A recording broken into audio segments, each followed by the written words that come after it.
What's the fallout from the Arizona Cardinals' egregious loss to the Titans yesterday? Looks like no change. Are we in for a full season's worth of Groundhog Day mistakes, Johnny Venerable? Yeah, is this the beginning of the end for this regime, or can they turn it around on Sunday in Indy? We're breaking it all down. JG's comments and all.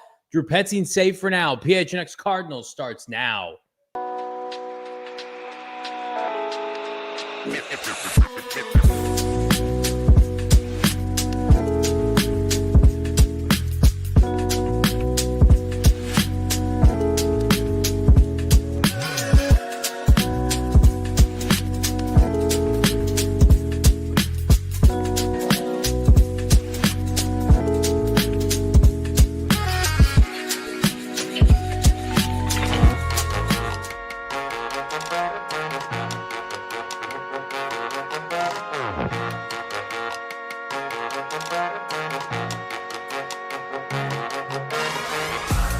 Hey, welcome in.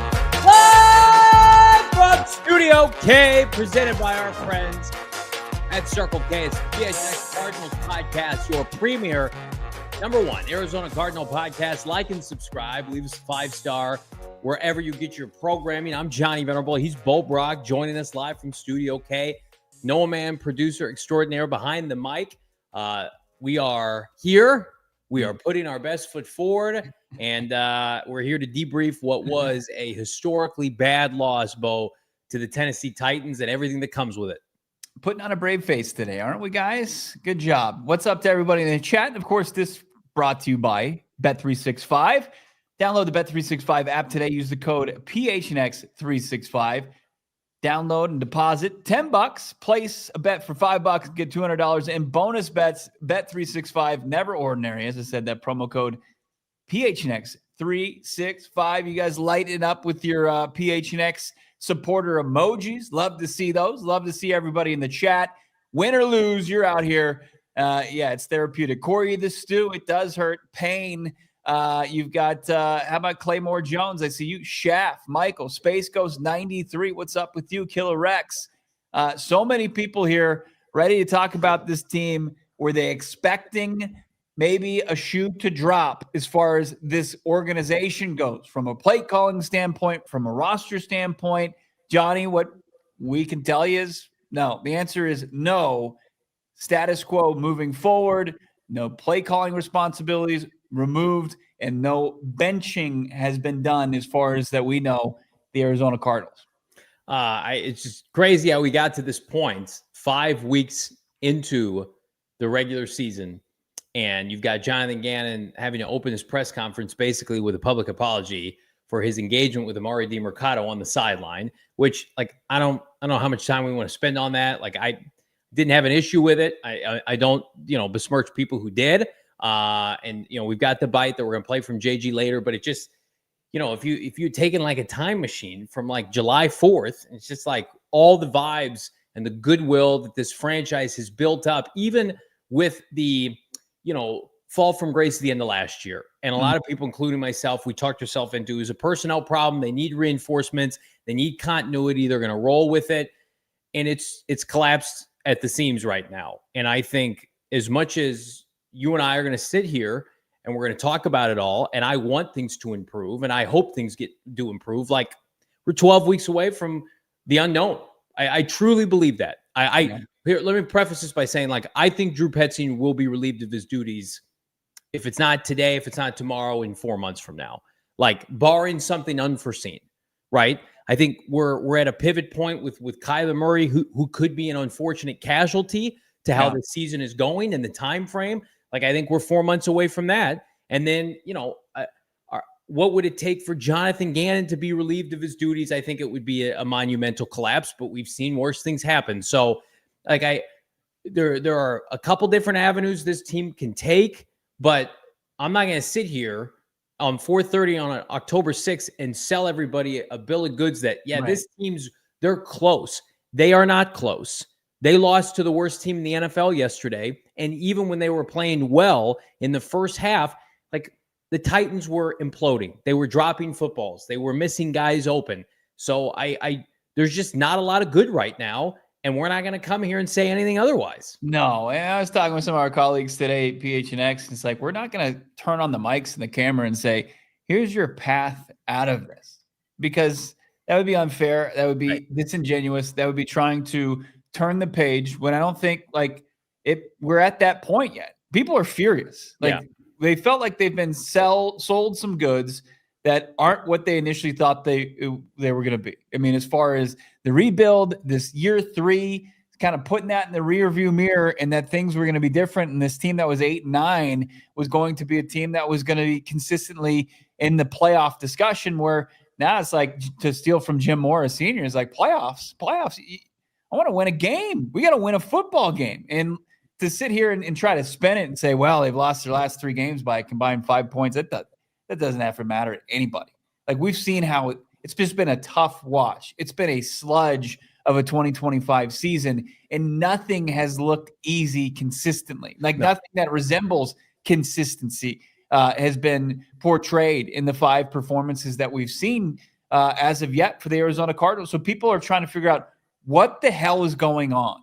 And, days like today don't necessarily help when you don't see anything as far as a solution. It's just going to remain the status quo. The players at fault, the coaches at fault. They're not going to be ones that are going to see any kind of changes. It's going to be, well, we just need to perform better. We just need to execute better. And right now, people are not going to kind of take that. I see it in my Twitter replies. I see it in the chat. I see it in the member Discord. I see it all over the place. People are furious, and they want some sort of accountability, and they're not getting it right now. And I understand the things at play here, but it's as frustrating as it gets for any fan base in any sports league that's ever existed. Yeah, I preface this by saying, I think Jonathan Gannon's a good coach and a good person and a great leader, and I expect him to be back regardless of how this season finishes in 2026. What I will say is this: Cliff Kingsbury got an extension in February. I was at the combine when it happened, and he was fired less than a year later. This stuff can change on a dime. And I think that a big reason, and there were extenuating circumstances. Keim went MIA. That season was a disaster, but doesn't really matter what the optics are. You're losing games. You're a losing franchise. You're a loser. They can't win games. It's the best medicine for this team is to win a game, right? And they lost a game that you couldn't afford to lose. They had their home crowd come in and cheer them on for them to look incompetent for basically 3 out of the 4 quarters offensively, and then quit. They quit on their fan base on 3rd and 8. And it's an embarrassment. And you can tell Gannon and company are embarrassed by that while he's shielding Drew Petzing. That's a play in and of itself. That's a fireable play call. It's unthinkable that on 3rd and 8, when the time wasn't a factor, Tennessee's got timeouts and the 2-minute warning. Right. You gave up. You quit on your fan base that has invested time, money, energy into what you're building. I mean, again, I can't sit here, as much as I love JG, and defend that. It was an indefensible play call, and they deserve to lose as a result of that. Let's get to the comments from the head coach of the Cardinals, Jonathan Gannon, as far as it pertains to that 3rd down call, 3rd and 8. Seconds from the 2-minute warning. As Johnny said, there were all those factors at play to run the ball like they did.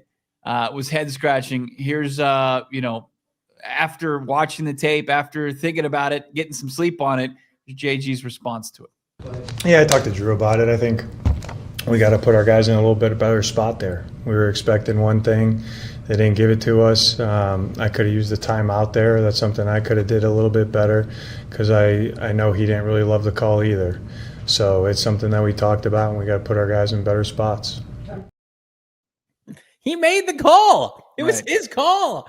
Demercado aside, the Cardinals did not run the ball effectively. Michael Carter averaged 2.8 yards per carry. They needed 8 yards. Well, I mean, I think there was 5 what you would call explosive runs in the game, 10 yards or more. A couple of them were from Kyler Murray, but Michael Carter didn't have one of those. Right. A couple of them belonged to Bam Knight. It was not an effective day on the ground again. And to see how that offensive series played out it was a bit of waving the white flag, and to say like that's the learning experience is really unfortunate as we're sitting here in year 3. Like you have to be aggressive, and you have to be able to dial up a play, a pass play, to try to move the chains there. Like that's your only way out of it. Because otherwise, yeah, you are just you're just accepting defeat outside of the off chance that you're gonna be able to pick up the first down on the ground. 3rd and 8. It became almost a parody of the play calling, and then it just happened to be in the biggest moment of the 2025 season. Like we all joke, like on 3rd and long, like Drew's gonna dial up a draw or run play, but like he did it in the most important moment so far of the season, which is just, it's unreal. And also, like within that press conference, and the questions that were being asked was like, could Kyler Murray, did he have the opportunity to audible out of it?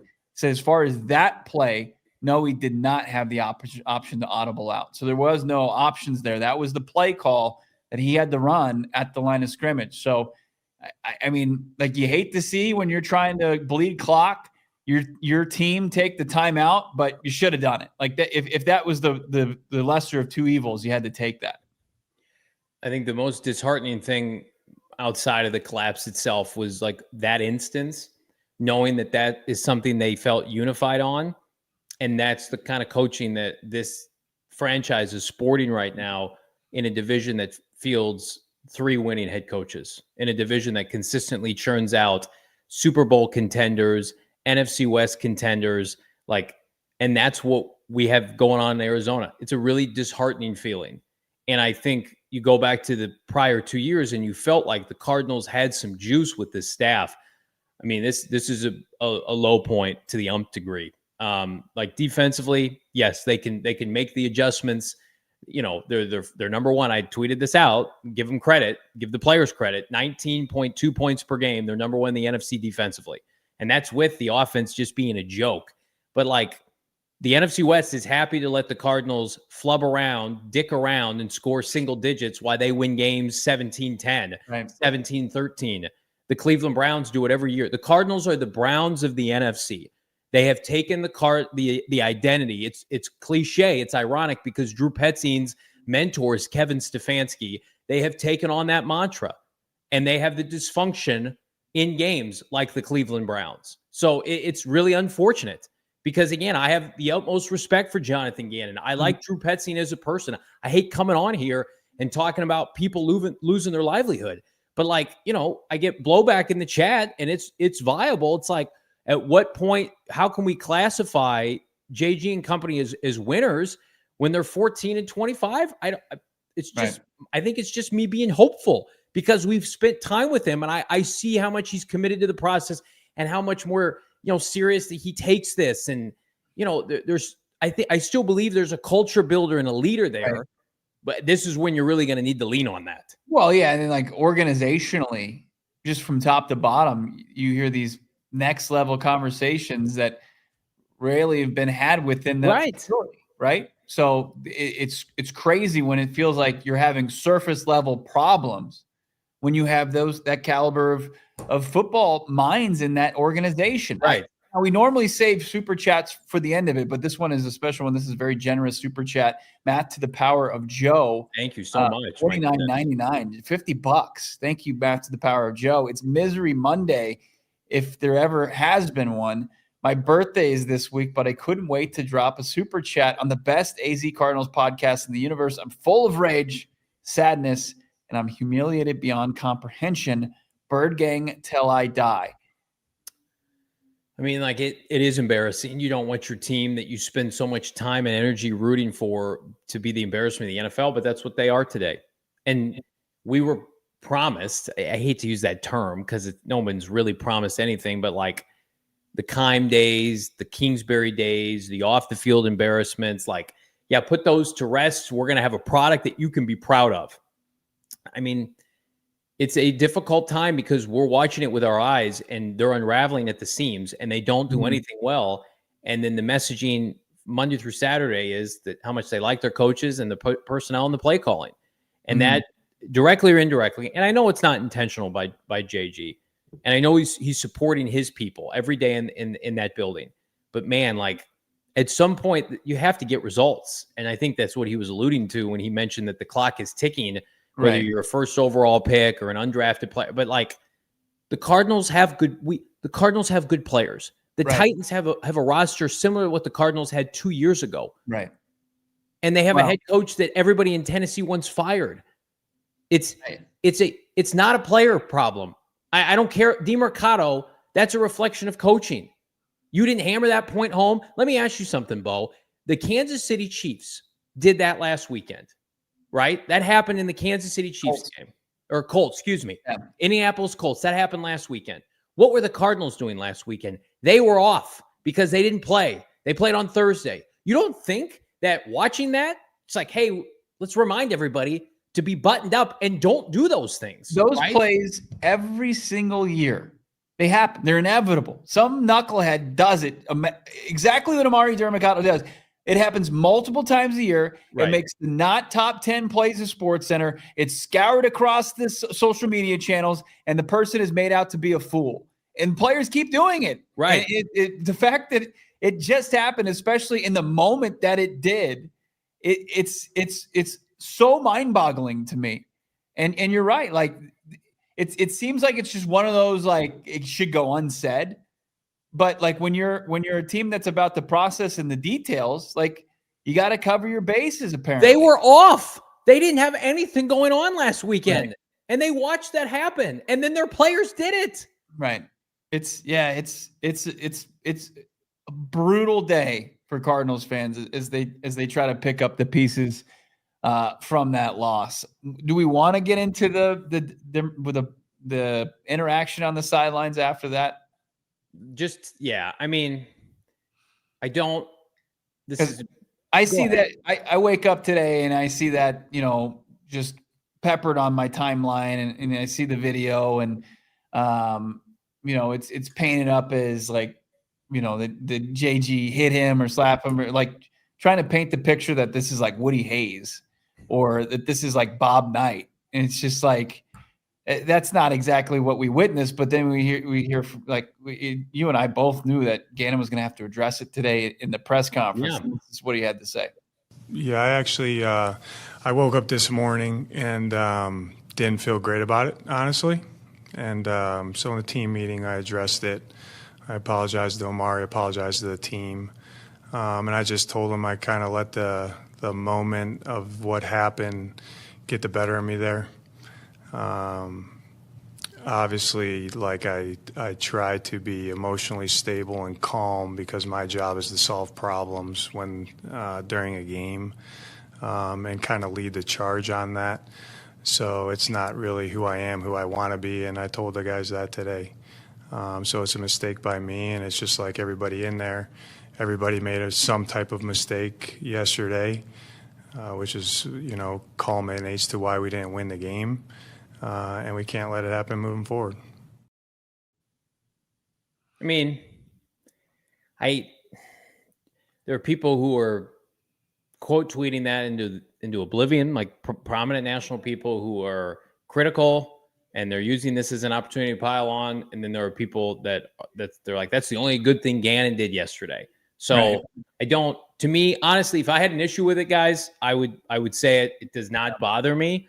Honestly, like I would rather my coach not be stoic. And so he showed emotion, and like the emotion got the best of him, and he apologized for it. I'm more concerned about like what is going on with this in-game coaching that is causing this team to melt down. Like Jonathan Gannon got an A from his players. His players love him. Like we've checked that box. This is going, now here's the issue though, is this is going to be something that when you get your ass handed to you 3 weeks in a row, and now people have a target on you, things like this are going to be magnified. Had the Cardinals won this game, it's a non-starter. If the Cardinals had been winning, it's a non-starter. Remember, this is not the same thing, but Travis Kelce and Andy Reid getting into one of the side. Well, they're winners. They win championships.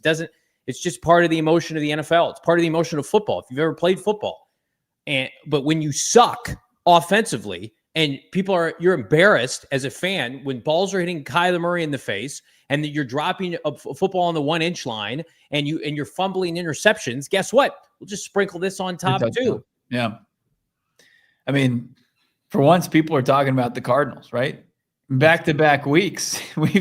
They were in a primetime game on Thursday Night Football, and it was 3/4 of what the hell was that? And your prize draft pick from the 2024 class was on full display. People are saying, what's up with Marvin Harrison Jr. and what's up with Kyler Murray? That was 1 week. And then, as you mentioned, 10 days later, on a sleepy afternoon game against the worst team in football, you managed to put yourself back in the headlines for all the wrong reasons because of what people like Ryan Fitzpatrick and other former NFL players and analysts and pundits are like. That's one of the worst egregious losses I've ever seen on my time here on Earth. And a lot of people have seen a ton of football, and they watched that and they saw those errors, those miscues, and they're like, "This is unbelievable." This is the fact that they were able to put the Titans, who had one offensive touchdown in that game. Yeah, right. Yeah, because they had 2 field goals, 1 offensive touchdown, and then Taylor Demercado picked the ball off, and then they kicked it around into the end zone. That was the game. And then one more field goal. And they won. Listen, it's a byproduct of, you can get walked off as a coach. You can, like, Sean McVay had a bad game last week. Like, that happens. Bruce Arians had bad games. Right. And you can be out coached. Now, Cardinals are making a theme of it. But when you wet the bed so badly as a coaching staff, where your players are tight as a result. Like, the Cardinal players are tight right now, and it's obvious. And the offense looks so dysfunctional. You have the same person running your offense for 39 games, and 90% of the personnel has been unchanged. If anything, you need to be improving every year. You're regressing. That tells me, like, the messaging stale. The players have lost respect for Drew. Nothing's resonating. Like, I don't know how that gets better other than, like, somebody else taking over, and there is nobody qualified right now to do that in that offensive coaching staff. It would take something outside of the ordinary. It would take a win over a team you're not expected to beat. It would take a Herculean effort. But where before you could have set yourself up to, we beat these teams that we should beat, and we figure it out on the fly. But now the pressure is snowballing on you. Now the pressure is mounted, and it's at almost a level where it's going to pop off, and people are going to be in a position where there's no going back. And, like, so many people I see this in my replies all the time. I see it in the chat, but not so much because we have such an informed audience. Like, Drew Petzing can't, push the ball over the goal line on the thing, or, the so many reasons and excuses that are made, and all the crazy variables that went into this weird loss. But it's like, at the end of the day, they had 8 offensive possessions where they didn't score any points. And it's like, you can conjure up all the reasons why they didn't find pay dirt, but they didn't. And you have to be able to point to an area and say, this is what went wrong. You can't say, well, this went wrong here, and this was what happened here. And you're creating all this nuanced conversation, but it doesn't help you make any changes for the better. Like, it doesn't help you win the football game. Like, people are going to, like, they come up with all these excuses, and it's the dumbest thing ever. Like, 8 consecutive drives they had the ball and they didn't score. Just cut all the players. Just get rid of all the Marv's a lost cause, and get rid of Demercado and Kyler Murray. Let's play Jacoby Brissett. That audience is quiet today. Let's cut Paris Johnson. Let's just get rid of everybody. And then, then let's give Drew a clean slate, another one. And let's get rid of Michael Wilson, who's an afterthought in this offense now. Perfect. That sounds great. You don't think these players are going to go have success elsewhere? The Cardinals are the worst offensive coach team in the NFC West by a mile, and it's an offensive lead. And not even what I feel like an elite defensive coordinator and a very competent head coach can overcome. We've said this for 3, 4, 5 weeks now to begin this season. You can be a lot of things in the NFL. You can't be incompetent, and they are incompetent offensively, especially with the talent. You can dick around with Josh Dobbs in a year that is, by and large, a throwaway season in 2023. You can go into training camp with Colt McCoy pointing and not being able to throw the football right? Mr. Check down, and you can sacrifice Clayton Tune to the Browns. You can do all that. In year 3, in a season where you have to show a winning pedigree and you have all the tools at your disposal, you can't wet the bed for 5 straight weeks to begin a critical season against the likes of, I don't know, Mac Jones, Bryce Young, Spencer Rattler. How about yesterday? Cam Ward, who completed how many passes? I mean, it's just, here's where I'm at with this. Drew Petzing will be fired at some point. It's just not going to be today. Jonathan Gannon does not want this season to unravel like Eberflus, Jets without Robert Saleh style, where you're going into games and you're losing games like 28-0. 2018 vibes, right? Post Mike McCoy, who was a disaster class, and then it's like Byron Leftwich, and you get a little bump, right? You get like a half of football, and you're like, hey, and then you're like, oh, there's an inexperienced play caller, and there's not any kind of upside to the offense when you're making midseason changes. It's so tough to survive after that. There's no, and listen, we came on the show and we scouted and we talked about ad nauseum when he put his staff together, and we said, I'm a little concerned about the youth on this offensive staff, right? Because you knew the defense was going to be in great shape with Gannon and Rollis, right? Mm-hmm. They stole Rollis from Philadelphia, and it's been tremendous. Remember, in the offensive staff, they were thinking about adding like Mike Munchak, and they're like, just bring him in as assistant head coach, get somebody for Drew. Well, in retrospect, that person was Clayton Adams, and Clayton Adams was the best offensive coach by a country mile. Almost, It's embarrassing that the Cardinals now in hindsight thought we're going to be okay without this person. Jonathan Gannon, who I feel like is a very good coaching talent evaluator, watched Clayton Adams operate in his building for 2 years and then subsequently was okay with him leaving and Drew Petzing staying in January. That's indefensible. I don't know how that happened, because Clayton Adams right now, I don't know if you're paying attention, is going to get head coaching interviews at the end of this year. It's an unbelievable job by Adams, and it's amplified even more so by the struggles that are going on right here. Let's continue this conversation on the other side. Over 700 people here on a Pain Monday on PHNX Cardinals. Make sure to hit that like, subscribe to PHNX Sports. Let's continue this on the other side. PHNX Cardinals. Yeah, I didn't win much on the betting streets yesterday. I thought I was going to hit it big with a nice little MHJ parlay, and then the Cardinals inexplicably stopped throwing to Marvin. And not, for Marvin's lack of trying, but I hope you guys made out well. Our guy Britton Golden hit I want to say it was like a 10, 12 leg parlay yesterday for over BG. Did very well. We're all taking it on the chin. And, at least Britton made some money with our friends at Bet365. Never ordinary right now. They've got the early payout offer you can use on Monday Night Football. If your team goes up 17 points, you're getting the instant cash out. You're done. The bet's won, regardless of the final result. And you can use that on college football Saturdays as well. New customers with Bet365 get $200 in bonus bets when they bet $5, win or lose. Again, sign up, PHNX 365. Deposit a 10 spot, place a bet for $5, get $200 in bonus bets. Whether or not your bet wins or loses, bonus bets can be used on spreads, totals, player props, futures, and more. Whatever the moment, it's never ordinary with Bet365. You got to be 21 years and older, physically located here in the great state of Arizona. If you or someone you know has a gambling problem, wants help, call 1-800-NEXT-STEP. Text NEXT STEP to 53342 or visit problemgambling.az.gov, Bo, for more info.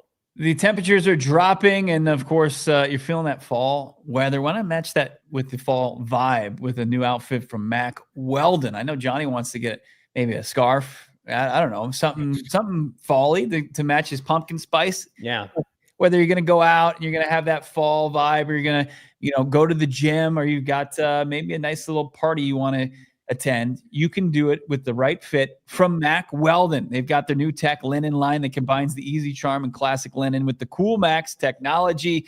They've got hoodies, they've got overcoats, they've got nice slacks, they've got nice sweatpants. They also have gym shorts and so many more things. Those skivvies, Johnny, how about their underwear? They're unbelievable. Got myself a 3-pack. Love it. Check out Mack Weldon and save some money while doing so. 25% off your first order of $125 or more with the promo code PHNX at MackWeldon.com with the promo code PHNX for 25% off your first order at MackWeldon.com.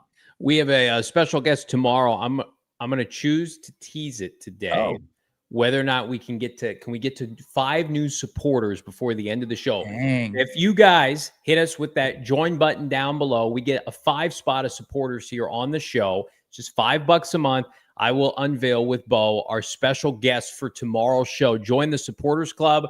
Again, it's just $5 a month. We're going to have to get creative with these emojis that are going to be available and maybe hit the like for draft season. But regardless, we appreciate all of our supporters. We got Brian, Mike, Matt to the power of Joe, Jeff. We're going to be doing supporter-only live streams coming up, especially as the Cardinals get into the offseason in the coming months. So, again, don't miss out. Become a supporter today. Are you a supporter of Jonathan Gannon after yesterday? It's certainly a tumultuous 24 hours for the Cardinals head coach. But what else did JG have to say at his presser? We've got trending up and trending down also coming up here later. One egregious stat. Did you see this from Mike Clay? I have, but why don't you share with the audience? Yeah. So we liked the start. I was even texting Johnny, maybe called me the jinx that Johnny was going to have to adjust his 100-yard receiving stats under Petzing from a wide receiver position to 3, but we didn't get there. We came up 2 yards short because Marvin Harrison Jr. was not targeted, or was only targeted once in the second half after catching 3 passes for 79 yards in the first half. He only got 1 more reception after that, and he had a season low target share on Sunday. So he went from coming out of the gates, big 43-yard catch, and was involved in the offense, and they were rolling, to he was used a season low amount of time. 17% from Marvin Harrison Jr. on Sunday, where it looked like he was going to have his breakout performance because they just didn't draw up any plays for him the remainder of the game. After about 10 minutes left in the second quarter, it was an afterthought, unfortunately. So, there was did we have the quote about getting the ball to the playmakers, Noah? I mean, no, we don't have that. But basically, it's a nothing burger of a quote. It's just we got to do a better job getting our ball to the playmakers. Can I just say something on this? Mm-hmm. And I alluded to this on the show yesterday, Bo, before you jumped on from the stadium. But Marvin Harrison Jr. is going to be just fine. He can play. Yeah, his confidence has been shaken. I was already very hesitant, as were you. We came on the show consistently and talked about his usage in this offense. I am fully heel turn. Like, it ain't MHJ. It's a coaching problem, and the next coordinator of this team is going to have to prioritize ensuring that Marv and Michael Wilson and Trey McBride feel like they're part of a cohesive unit. Did they not think, now we've seen 2 weeks in a row, that back shoulder pass play work to perfection. Mm-hmm. You just don't dial that up. How about the comeback for 20 yards? Huh? How about the comeback for 20 yards? He's averaging like 40 yards per reception yesterday. And I thought he got gypped by the officials with the toe drag, which was whatever before half when the Cardinals were vomiting all over themselves trying to get in the field goal range. Bleh! It's 3rd and 18. Bleh! That's what they were doing. And Marv's like, hey, I'll make another reception, guys. I'm available. Marv was one of the best players on the field yesterday. And it's just like, this is the NFL. Unless you're with a Kevin O'Connell or somebody that's competent in orchestrating this, like, you're going to be held back. I don't think it can be argued that Marvin Harrison Jr., while not perfect, has been held back immensely by this coaching staff. That's it. I think that is open and shut. Marvin Harrison Jr. last year with a competent coach goes for about 1,200 yards. This year he's going to hit 1,000 by default. But I just feel like I think we now know, like, this coaching staff ain't good enough to elevate Marvin Harrison Jr. They're just not, and he is not. He is not the kind of individual where, like a Malik Neighbors or Jamar Chase, he's gonna show that fire from a personality standpoint to go and get in people's faces and demand the football. So it's almost like the worst possible marriage. Bad offensive coaching staff with a passive player who's super talented, and he just becomes a cog on the wheel. It's like, hey, Marv is trying to single-handedly win you this game, and you physically can't move the ball any other way. Maybe go back to him. Nope, 1 target in the second half. Well, and you've got, it's Marvin Harrison Jr., it's Kyler Murray on 3rd and 8, $50 million quarterback. Somebody asked Kyler in the post game, like, don't you want the ball in your hands? He says, you got to trust your play caller. Like, he's not going to throw anybody on the bus, even though people are going to say that say differently, and there's going to be that misrepresentation of Kyler. Yeah. You're gonna say like he's not a team player, where he's not even willing to, take a shot when given the opportunity in the post game. Like, hey, I want the ball in my hands. He just made sure it wasn't an issue. Yeah. And like, he wants the ball in his hands. And like, you're just kind of clipping the wings of your top offensive players between Kyler and Marvin Harrison Jr. And like, you have Trey McBride that had a huge 32-yard, explosive in the passing game, nullified by a hold in that scenario. It was just Jonah Williams, get him off the team. Yeah. So, and that's one of the things that I think we need to follow along with. Like this week, it would be really fascinating. Like, because there was no changes verbalized, what's it going to look like? Are they going to make any kind of lineup changes based off of the collapse on Sunday? Let's continue from the press conference today out at the facility in Tempe. How about Jonathan Gannon? What do we got here? Talking about what do we got here? No, let's just play this one. Yeah, I would never override Drew because he's the offensive play caller. So there's the money quote from the press conference. So we got tipped off earlier today that the Cardinals weren't going to make any coaching changes. So we built it into the show. And then obviously Gannon took to the press conference, opened it up with injuries and didn't make any announcements, and give credit to my co-host and everybody else. They were peppering him with questions. And listen, it's only going to get louder. Gannon, and Bo, I'm paraphrasing, said something to the effect of like, somebody asked him if you could override Drew Petzing because Drew calls the plays. And Gannon goes, I would never override Drew because he's the offensive play caller. Right. Trying to empower his guy, right? And people are going to push back and say, well, if you see it as that's the wrong decision, that's the wrong decision. And like, I can understand that. But, if you're going to keep the guy in the position, you can't just kind of take the wind out of his sails and say like, well, I'm going to let you call offense, but in this situation, I'm taking it. And it's like, Jonathan Gannon knows football, but he's a defensive guy first and foremost. Like, he's not calling the offensive plays. Like he said earlier, and we went through that quote, like probably the lesser of two evils in that 3rd and 8 spot, with just over 2 minutes left, call the timeout, regroup, and dial something up. Dial something else up. Yeah, no doubt about it. It's going to be, excuse me, like we're reaching a breaking point here, and the Cardinals are about to play 3 of the best offensive teams in the NFL the next 3 weeks. I like, until you win a game you're not supposed to, this isn't going to improve. Unless you have what would be an outlier performance, what we thought we were trending towards yesterday before they just reverted back to what we had seen to start the season. We just, we saw for an extension of the end of the game on Thursday Night Football. I mean, at one point they had scored touchdowns in 4 consecutive offensive series, like 5 consecutive scoring drives. And then they just pulled the chute. They're just like, oh, let's just glide in. Let's just glide to a dub. And that playing that risk averse just ended up creating the worst loss in the regime's history. Easily. I'm still hard pressed to find a worse game that I've covered, I think. Yeah, I mean, like there are games like the opener against Kansas City with Cliff where they just were not. But that was like an unmitigated disaster. Right. They're not competitive, and yeah, for sure.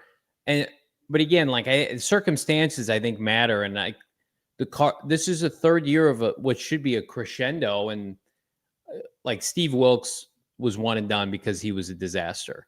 And Bruce Arians 1 year 1, Ken Wisenhunt 1 year 2, Cliff Kingsbury 1 year 3. Like probably the Bears Cardinals game, right? With Rod Graves. Yeah. It was very similar. No, what's his name?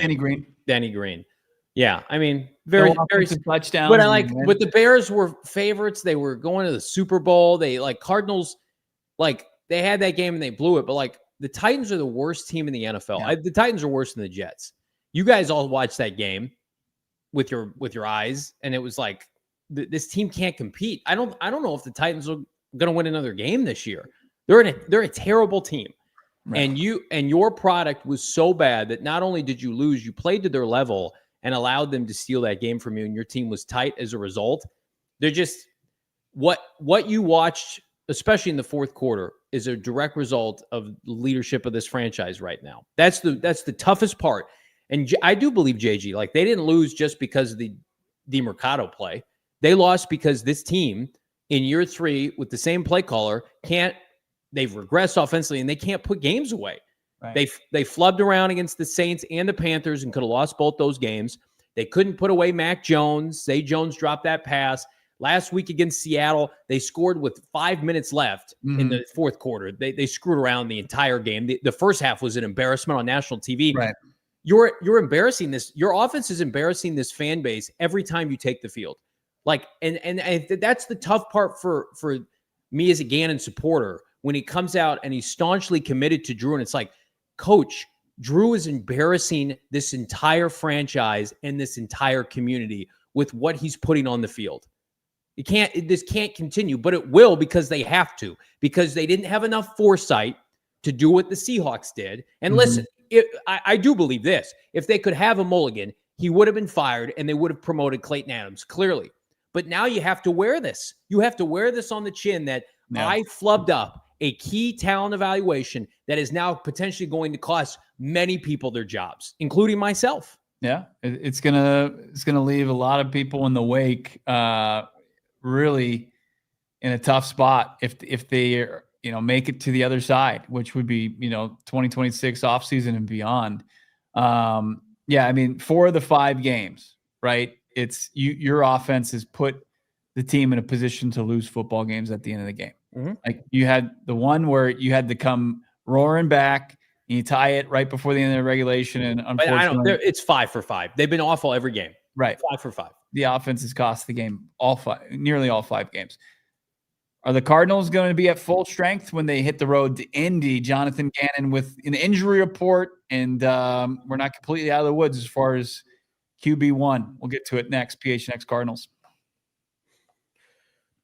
I'll tell you where I'm in the woods is with our friends at Desert Financial, because they're in the trenches with me every day. Cardinals, they've let me down too many times. Desert Financial, no, they're number 1 for Arizona sports fans. No better place to do your banking than Desert Financial Credit Union. That's because for more than 84 years, they've been the largest, most trusted local credit union, dedicated in creating exceptional experiences by giving back to the community and providing financial solutions that make lives better. Check them out right now. Checking accounts, savings, mortgages, loans, credit cards, investment options, and more. Plus, if you open up a free checking account online right now, you're going to get $200 in bonuses. Get started by visiting desertfinancial.com/200, to get started. I love that. I also love what I saw firsthand during our remote at Rally House. What an unbelievable place Rally House is. It is definitively the best spot to go gear up for your game day vibe. No doubt about it. You want Cardinals gear, go to Rally House. Don't go to the team shop. You want Suns gear, go to Rally House. You want Sun Devils gear,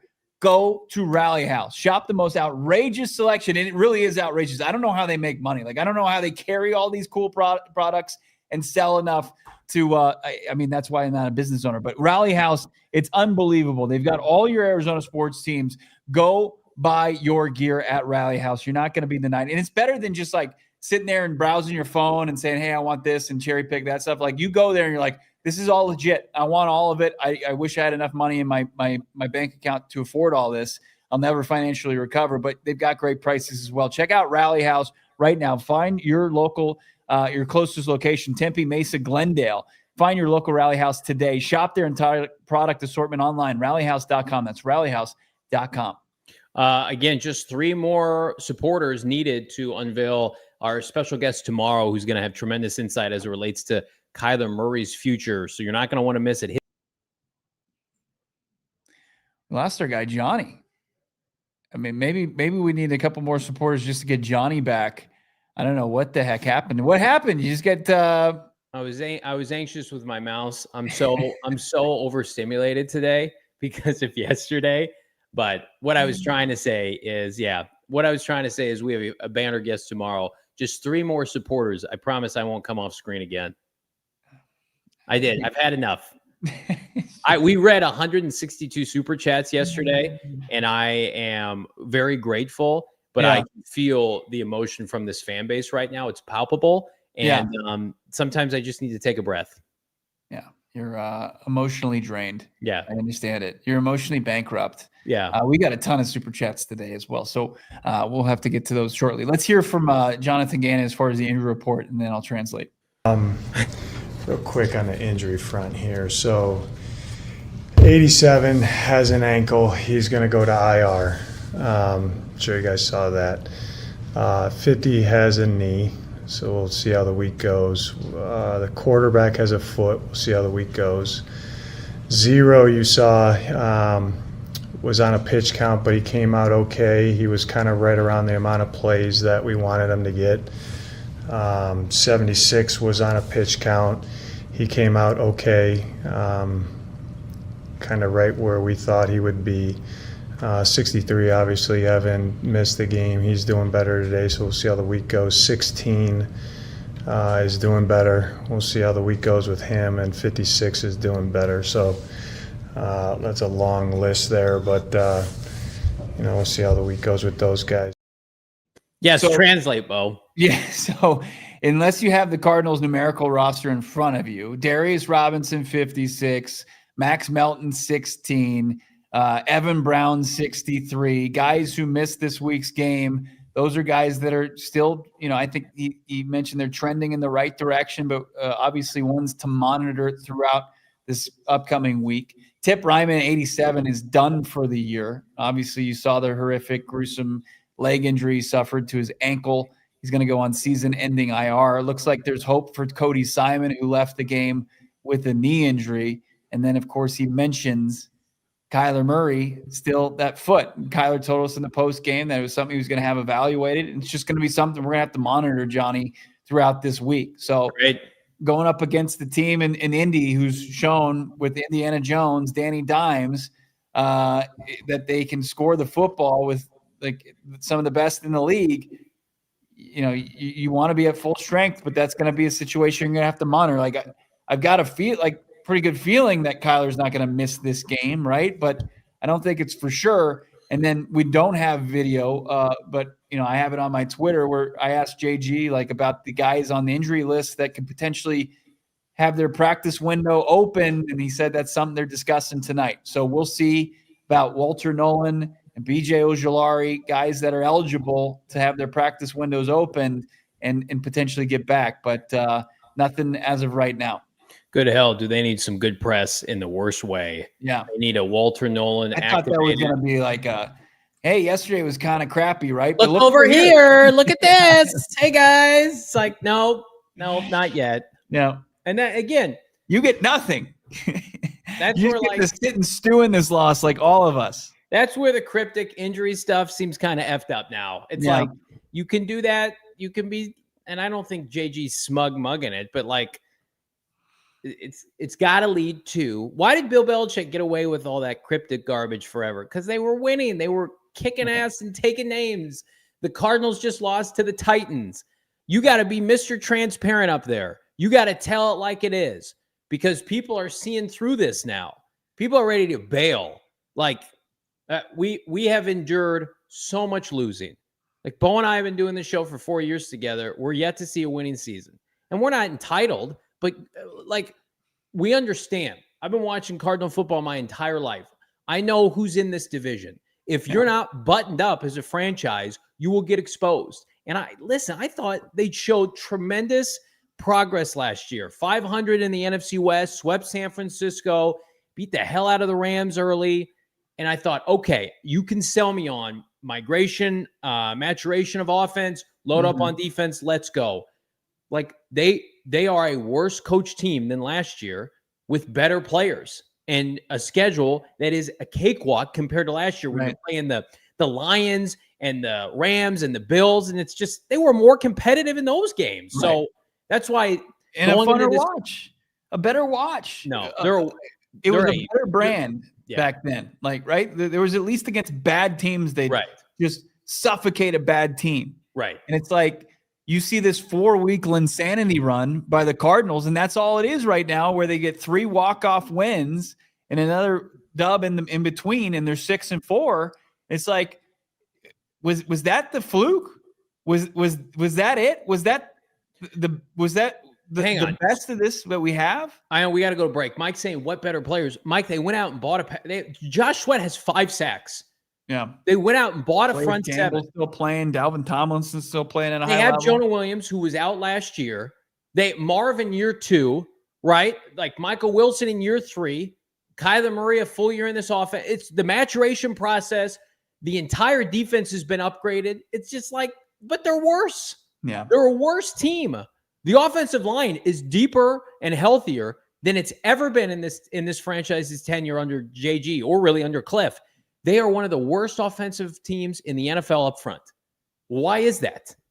If you took this offensive line to Dallas, would it look like this? We have one of the most damning charts in the history of this show. We're going to debut a new segment, Gross Charts with Johnny and Bo. That's coming up. It's PHNX Cardinals barf bag. Man, I love debuting new segments. I hate when they're for sad boys and girls, but I'll tell you what I don't hate, Bo, is our friends at Circle K. A lot of people were texting me after the show yesterday. We had over 2,600 people watching. Very blessed. Hit that like button. They said, Johnny, the Cardinals are unserious, but I'm serious about becoming a member of the Inner Circle. And I said, you know what? You bet your ass you are. It's due time to go be a part of the meal deal matrix. $3, $4, and $5 meal deal. I had somebody text me last night saying, Johnny, I'm going to go get the $5 meal deal. What does that entail? 2 slices of za, any soda or Polar Pop up to 44 ounces. That's a big gulp, friends, for just $5. Nothing costs $5. I went and got my wife a sandwich the other day. It was $18. Couldn't believe it. Join the Inner Circle for free by downloading the Circle K app today. Terms and conditions apply at participating location. Visit CircleK.com for more details. For more than 15 years, Access Insurance, the agency of Arizona, has delivered affordable, reliable car insurance for drivers across the Phoenix metro area. They make it simple to get covered, accepting different IDs, driving histories, and license types while partnering with over 20 carriers so you can compare rates and find the best that fits your budget. With bilingual agents at 9 Valley locations, Access is part of the community ready to help you discover coverage and discounts you deserve. Plus, they accept both cash and card for your convenience. Access Auto, trusted by the community, rooted in Phoenix, and ready to help. All statements are subject to terms, exclusions, and conditions of applicable policy. In other instances, all current policy contract language prevails. Coverage is subject to individual policy holders meeting underwriting qualifications and state availability. Other terms, conditions, and exclusions may apply. Thanks for everybody jumping back in with us here. We are going to get to your many super chats, 30 on deck here. But we are debuting a new segment today. But Mom, let's see it, Noah, man. It's Gross Charts with Johnny and Bo here on PHNX Cardinals, Bo. Yeah, we got our rain jackets on. We're ready to get down and dirty because I don't think there's any nice charts out there for the Arizona Cardinals. We have to go to the bottom of the dumpsters and dig out any information about this team, about this offense. Johnny, let's see our inaugural gross chart. Ooh, extra gross today. So here's the deal. The Arizona Cardinals with Clayton Adams were one of the most efficient teams up front of their offensive line. They are now the worst team in the NFL. Team rushing estimated per attempt and success rate. Minus scrambles, so no thanks, K1. They're the worst run blocking team in the NFL. Who's number 1? The Dallas Cowboys. Who do they employ? Clayton Adams. The Arizona Cardinals, it's confirmed now, they have lost their best coach offensively by a country mile. Not only can they not operate offensively, they're an embarrassment without Clayton Adams. And again, I go back to the messaging. How did you let him leave? How are you around him constantly and think we're good if he goes to Dallas? We're a bunch of morons. I came on to the show in the offseason. I like the Justin Fry hire. I think he's a good guy. He's been on the show before when he was at Ohio State. To think that Drew would be okay without Clayton Adams, I mean, this is the worst coaching change of the offseason. You got Seattle upgrading at OC. You've got the Niners upgrading at DC. The Cardinals took a grenade to their offense with letting Clayton Adams leave. It's a seismic shell shock of a move. It was one that was tough to kind of foresee. I mean, you saw how well coached they were during his tenure. Yeah. But when you just look at the titles, and we've seen offensive line coach get run when they should. And we've seen offensive line coaches get run when they shouldn't. Like there were some bad offensive line coaches that were continuously in the coaching, interview cycles year in and year out. And you're like, what the hell? Right. So it's just like when you have a guy, obviously, who's works above Clayton Adams, you're like, well, this shouldn't be a position that you can't fill. Right. And you should have to take that big of a hit. But that was far too discounted by us and so many other people. I thought this was like Drew's strength. I thought this is what he was good at. That they worked in concert together, right? It's like, here's Drew, here's Clayton. Hey, let's work together. And it just was two peas in a pod. Doesn't look like the case. It's been oil and water as far as trying to get this run game going. It's like, well, they've got, a 71-yard rush, that is nearly taken to the house. And you got a 52-yarder from Trey Benson and a 29-yarder here. It's like, but in between those, one of the least efficient run games, the least efficient run games in the league. Like you're getting nothing. You're getting mostly what you saw from like a Michael Carter yesterday, where it's like under 3 yards per carry. I use this term a lot on this show. I think that it reigns true here. Like that is the definition of Drew Petzing fraud. Like when somebody leaves what you do day in and day out and you crumble at the seams with the same personnel, you are a fraud. Not as a human being. I'll preface this. I know people hate when I say this in the chat. Good guy. I'm sure the players like him. Schematically fraudulent. Clearly. And again, it goes back to JG because you think about it. How is he allowed to leave? How do you not identify this? How is it not the first call you make in January saying, Drew, you underachieved with the passing game. We're going to give the reins to Clayton. Maybe, we'll give you a referral, go somewhere else. But like Clayton Adams single-handedly got Drew Petzing a head coaching interview with the Chicago Bears. Yeah. Now it's like Drew Petzing's going to be fired in January before. He'll never get a head coaching interview again. And Clayton Adams is going to be doing the rounds. Right. I mean, it's just, it is unbelievable. I mean, if I was the Cardinals, Clayton Adams isn't calling plays in Dallas. Call him in January and be like, we will give you a raise. Please come here, call plays, help us fix this. But who knows? They blew that. They absolutely blew it, and you can't run from it now. Yeah. It's like when you used to do group projects, right, together, and there were some people that were the studs and got it done and got you a high grade, and then there were some people that were just kind of in the group that were that got rewarded for just being there and a part of that. Those people that were able to lift up the rest of them, and that was Clayton Adams, and then we're finding out like Drew's role as far as what it was in that group project, as far as their run game and how they deployed their offensive line. It's just been an absolute mess as far as that goes, and it's been probably as far as this season goes, the fatal blow potentially. It's going to, like, one single move is going to impact whether or not the coaching staff returns. Like I'm not at the point that Jonathan Gannon is going to be fired at the end of the year. Right. We got 12 more games to go. I feel very confident that they're going to have a complete overhaul offensively, staff now trending toward QB. Like, guess what? You could have avoided that, but they made a choice. You got to live and die with these choices.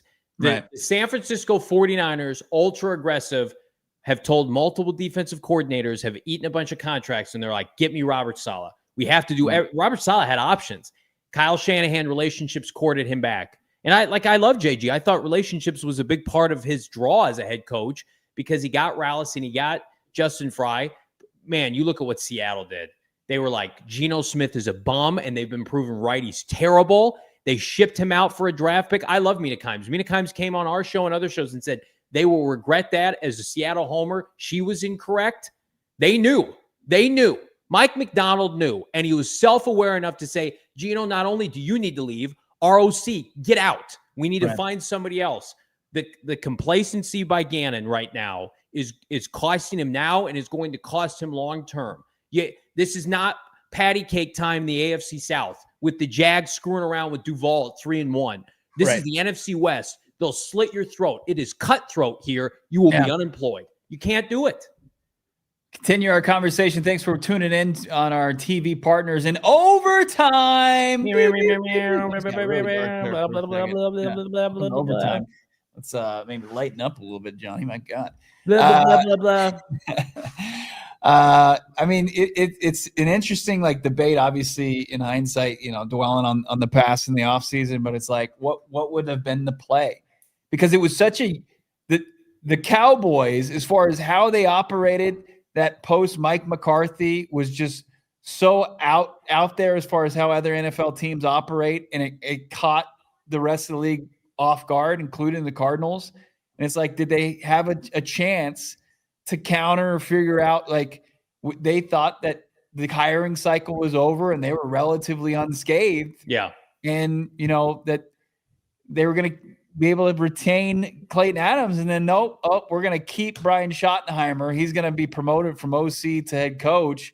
And they're able to, give Clayton Adams a promotion and title, and I'm sure in money.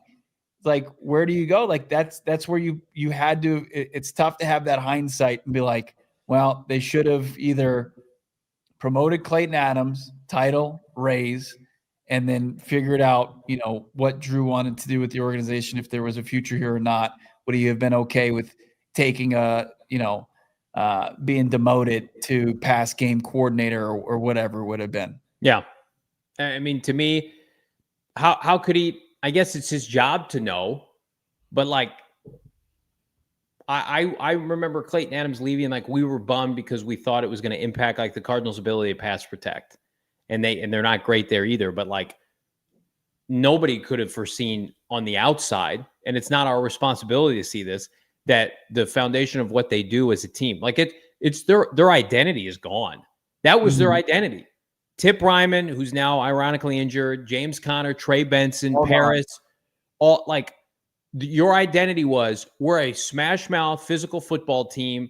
Like when we beat the Jets and the Bears, that's who we want to be, with a mobile quarterback making timely throws, who's got, major athleticism. And with the removal of Clayton Adams, you not only are not that, you have nothing to fall back on. And now suddenly the personnel that you've invested in looks either over their skis or underutilized in Marvin Harrison Jr.'s case. I mean, Clayton Adams is going to win offensive, like, position coach of the year. And your offensive coaching staff is going to be blown out, is going to be fired in January at this rate. So I can't remember something like this happening in France. Usually it's like when the Cardinals have a good coordinator, they go on, they be a head coach like Todd Bowles, right? They go on like Todd Haley after the Super Bowl. But like, Cardinals have a position coach that is exactly the straw that stirs the drink for this franchise. They let him leave and everything crumbles at the seams. I can't remember anything like this happening. Stabilizing what they're doing in Dallas. I mean, Javonte Williams is having a monster year. 1,700 yards from scrimmage on pace. Prescott is relatively unscathed. It's just like, and Clayton Adams is a huge part of that. Massive part. Like, leading the charge. Yeah. Bo, they started. Did anybody see this tweet that went out? They started this weekend on their offensive line against the Jets, who have like Wilkinson and good players, a 6th rounder, a 7th rounder, and 3 undrafted players. That's what it was like here. They put like Jackson Barton, like, didn't matter, Grandpa Kelvin Beachum in there, and they were more than serviceable. And now Tristan Colon, and it's like they only had like one huge liability offensive lineman during his tenure. Is like, you couldn't save Elijah Wilkinson. Okay, it's like nobody could. But I'm telling you, go ahead. I turn Yelda Froholt into a starting center in this league. That is like that is the evidence that this fan base needs. It's just like, Drew, we already had questions about you because you couldn't put together passing game concepts, right? That was the argument last year. Couldn't take this passing game to the next level. But what did everybody say? Well, you can run the ball, right? They've removed that element. The passing game still stinks. Kyler Murray has 6 passing touchdowns in 5 games. It stinks. They're still bottom, I think, 6 in the NFL in total offense. So the one good thing that we thought you did, you don't actually do. Right. Fraud alert. That's it. You have no redeemable qualities now as an offensive play caller. And when Gannon comes up and defends him and says, I will never override him, I understand he means well and he doesn't want to undercut coaches and probably is showing off to his next coordinator that he's going to have to hire that I'm not going to throw you under the bus. Like, we have to consider that, but the optics in real time are ass. They stink. This fan base is done. They're over it. And I don't blame them. It's a very tough pill to swallow. Let's get into these great super chats. Everybody's so informed. Great chats today. Load us up, over 30 right now. Let's get to them. Give you your due here on a brutal Monday following one of the worst losses in franchise history. Alphonse, $4.99. Thanks, Alphonse. Cards rank 23rd in points per game, 27th in yards per play, 30th in yards per pass, 31st in rushing success rate. He still hasn't fired Petzing. Insanity. He's not going to. And we didn't really touch on this, Bo, and I'll let you elaborate. There is nobody on staff that we feel like he feels like are qualified to call plays. Right. And now it's going to be magnified because you would assume in some of these games they're going to be from behind and they're going to have to be one-dimensional. And here's what I don't want. Don't use Kyler Murray's foot as an excuse. Try being one-dimensional for the entirety of the game, though. Let's at least give us that look. See what that looks like. Yeah. Because trying to get back to your old ways, like that's jumping back from this identity crisis. It's like you're not that old team anymore. You don't have that ability to hand the ball off and salt away the clock. Keeping it going here. Goes to Pat Tilley. Thank you so much. Very generous, $20. Thank you, Ghost. Shine is off JG. He's on the verge of being exposed as a defensive version of Cliff. It's sad to say. I think Cliff's tenure is going to be remembered fondly or more fondly because they made the playoffs. Yeah. We don't have think that the Gannon is well more equipped to be the head coach of an NFL team than Cliff. Cliff showing what we knew to be true, that he would be probably a good offensive coordinator in this league, but just not the leader of men. It's like, could you put Cliff on JG's staff? I'd love to see that, to have that offensive coordinator.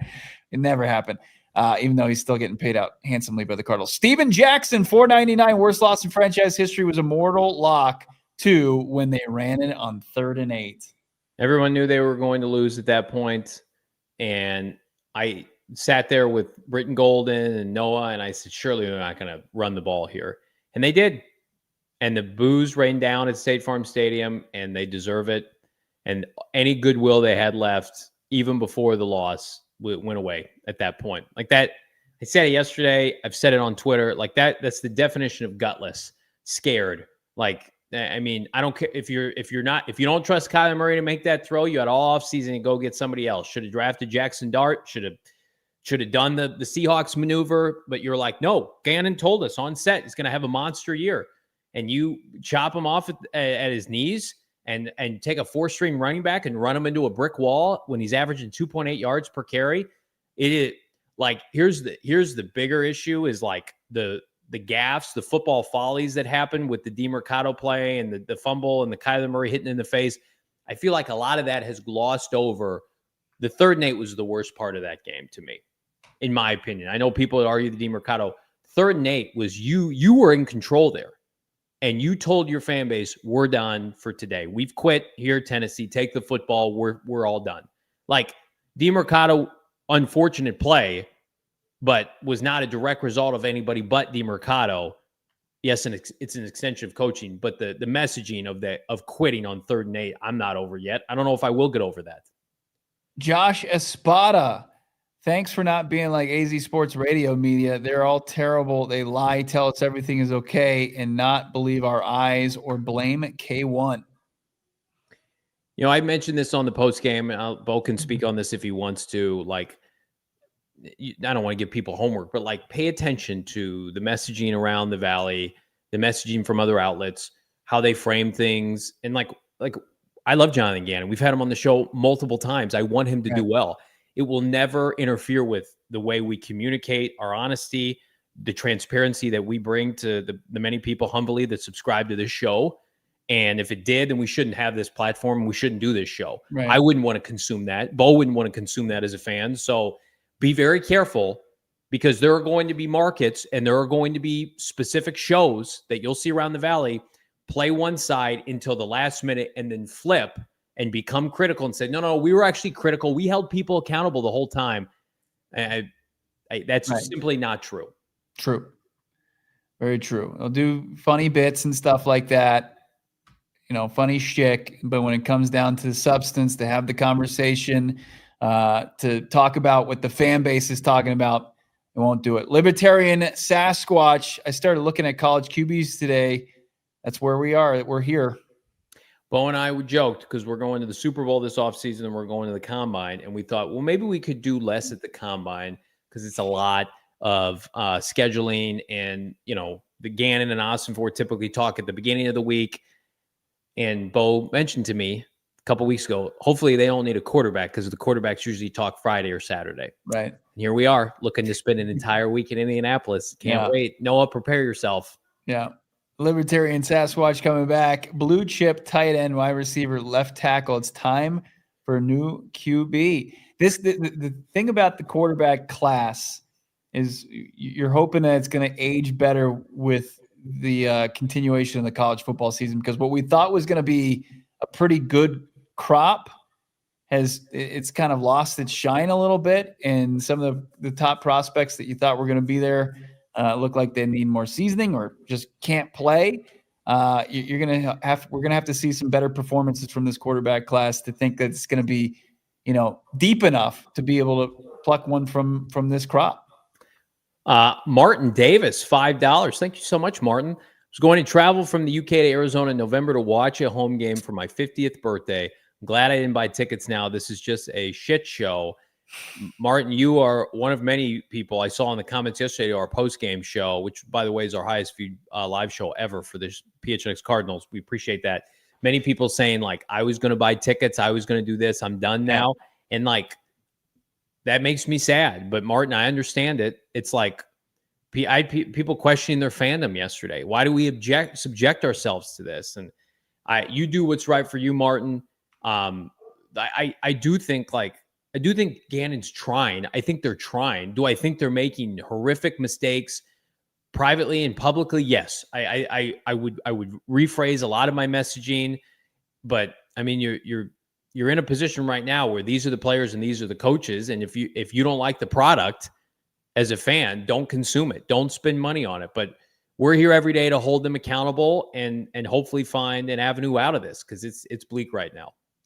Let's keep it going here with these super chats. Still 30 remaining. Let's see. Was it Drew? Yaja Vegan? Yeah. Drew clutch slipping a loaded offense. 3 blowout losses incoming. JG and Co are done. Promote Rollis. How much to get Kurt to be the OC? Kurt he's mentioned a couple different times that he's happy watching his son play at, I think, Fresno, and he has a lot of family time. I don't know. There is no reality in which JG's getting fired during the season. They just don't. Michael Bidwell just doesn't do that. Michael Bidwell wanted to extend Jonathan Gannon last year. They all this. That's why this is so painful, because it's the goodwill, the nutrition program, the new complex. Those are all being driven by Gannon and Monty as a tandem, and so we need this. We want this to work out, because the momentum of this franchise was real, and it's been undone in 5 weeks. And I think we're trending toward, if things stay status quo, a bad year, and Gannon will get a mulligan offensively. But I mean, that's a bigger conversation, Bo, about, okay, you fired Drew, you ship out Kyler Murray. How are you going to win games in 2026? We're a long way from that. Bias. Yeah, for sure.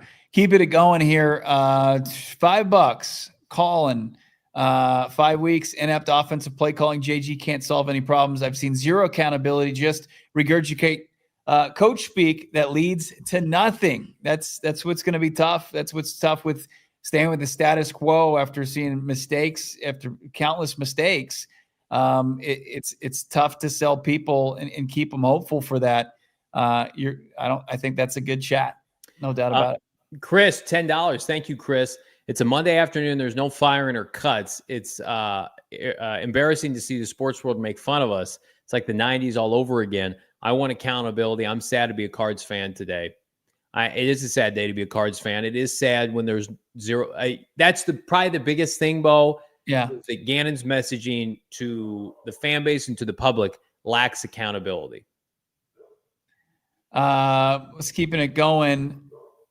How do you go from pass first, feed Marv offense in the first half to a pathetic show in the second? I mean, I think you are Drew Petzing, and your mentality is conservative, and you've always had success being able to run the football as a play caller, and that's not true now.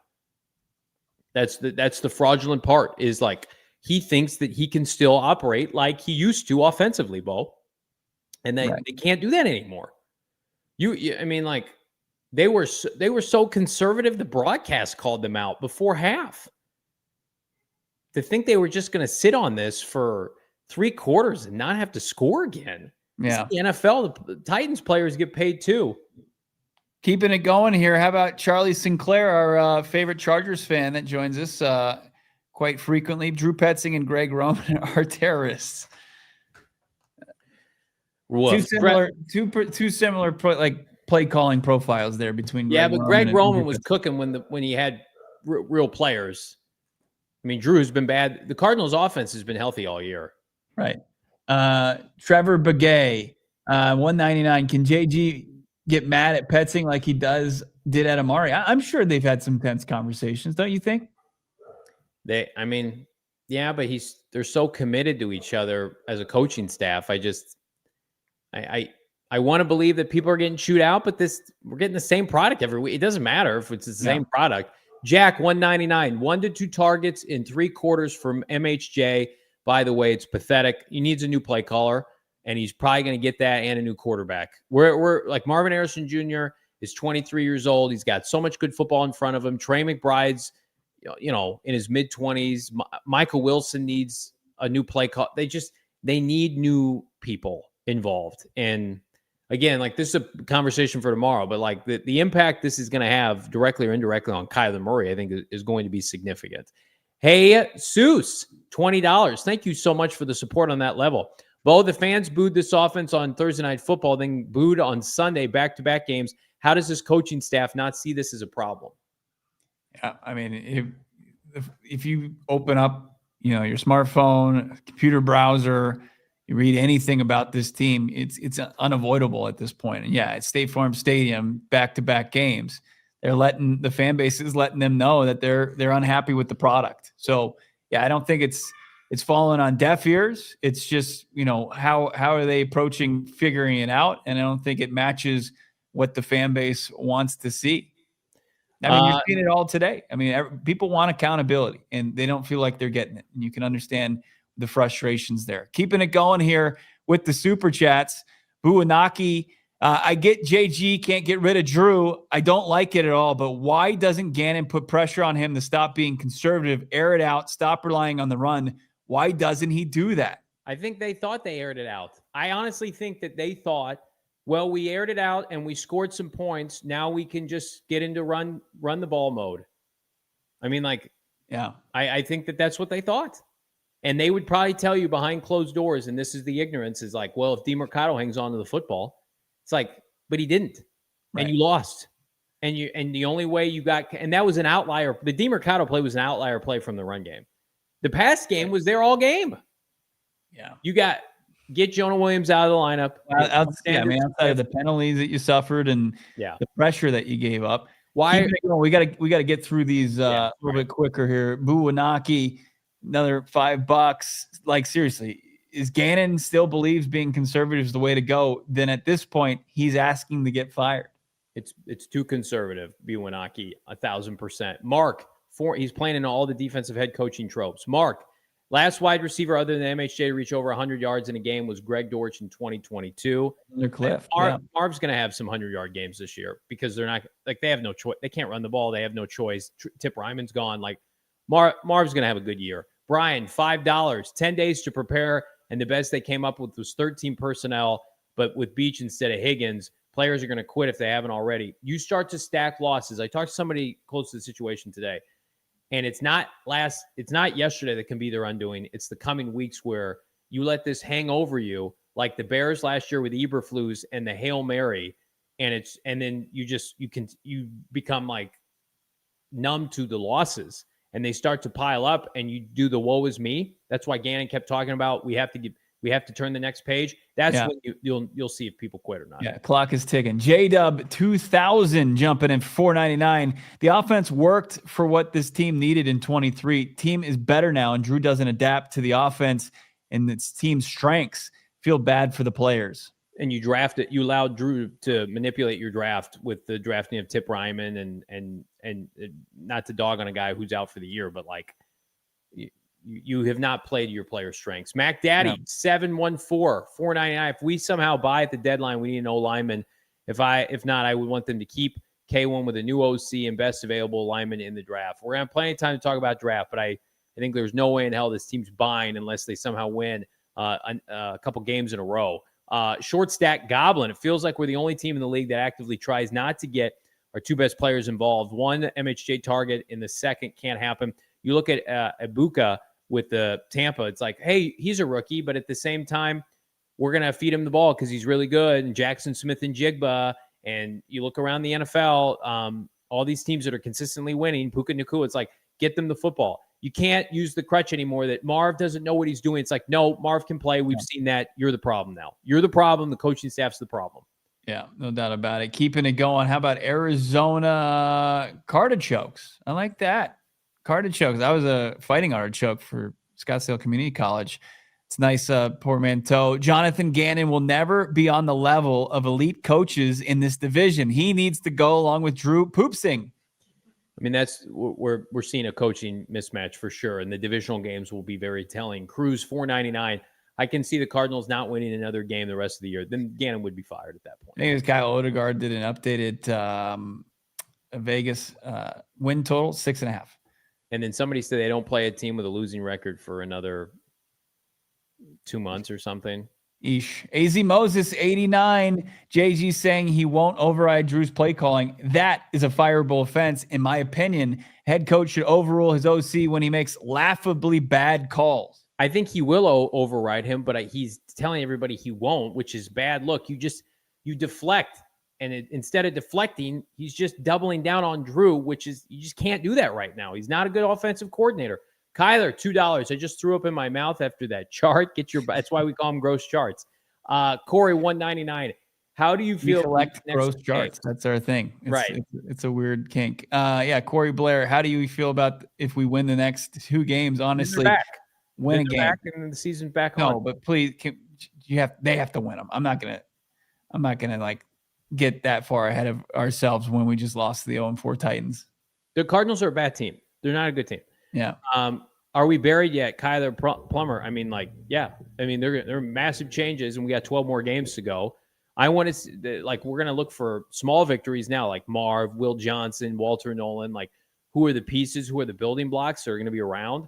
Because if they lose this weekend, you're 2-4 and you've lost 4 straight. Like, you're a joke. Get the rotten, vegetables out. Start chucking them. It's a fruit.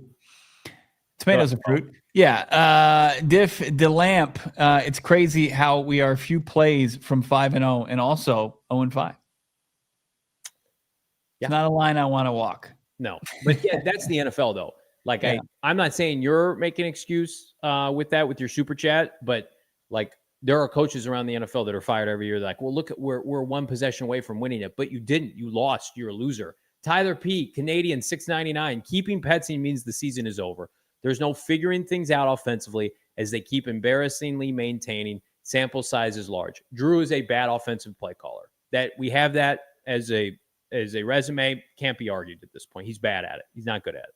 Jay Doctor jumping in with $5 super chat. K1 needs a knowledgeable coach and someone who respects or has more experience. What about the foot thing with K1? What's up with that? Hashtag fake news. I mean, there are people who support Kyler Murray. Bo and I are a fan. He's been on this show. I think we're trending toward Kyler Murray being gone next year. And if people want to support him with another franchise, go for it. We'll see if Kyler Murray has success. If they don't win this year, Kyler Murray will get a shot next year with a different team. Insulin, $5. I saw that stat that said our defense has to play the 30th most plays. So basically only 2 other defenses have played more downs than our defense. I didn't know that, but I believe it. With their offense putting them on the field as much as it 8 straight series where, I mean, Blake Gillikin was he had 7 punts yesterday, I think, in total. I mean, he was kicking a lot of punts yesterday. Unbelievable. He had a decent game too, but you hate to just say, hey, did you see the punter? He played well. Corey the Stew, $2. Do we need another holdout challenge to fire Drew? Do we show the accountability that's necessary, or do we? I'm a little concerned that we'll face another Mocha Gate. Oh yeah, cheating. Yeah, maybe. AZ Cats G, $5. How much is it going to cost for OC Jerry Neuheisel? He can turn around a team in 4 days. Thank you so much for your guys' honesty. Keep pushing on. We appreciate that. For those of you who don't know, Bo and I will get gross with its season imploding real quick. We'll do cards after dark. We'll do mock drafts. And listen, if you like change, there are a lot of people who want change before the season started. You're going to get your wish at this point. Kyler Plummer, $5. P-Brain has never been a good OC. Check his receipts, but it's K1's fault. I think that's tough too for a lot of people. Is like Kyler Murray is not the solution right now, but he's also not the problem. And he's in this limbo period. And because Drew Petzing is doing such a poor job, Kyler Murray's likely going to be sacrificed to the Wolves as a result. Like the time frame, they're not going to get another OC for Kyler Murray. Brian P. jumping in to wrap up our super chats. Throw tomatoes at Drew Petzing at his press conference. Will he show up tomorrow? You think he'll do his presser? Yeah.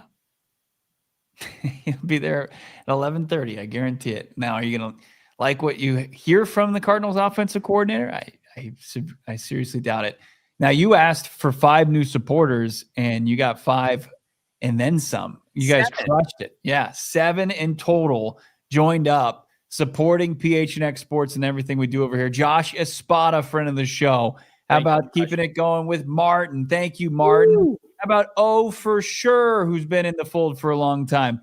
How about Cord Oso? Love to see that new supporter of PHNX Sports and PHNX Cardinals. Colin, love that. Love to see you become an official supporter. DL just gifted a PHNX Sports membership. So that is so kind.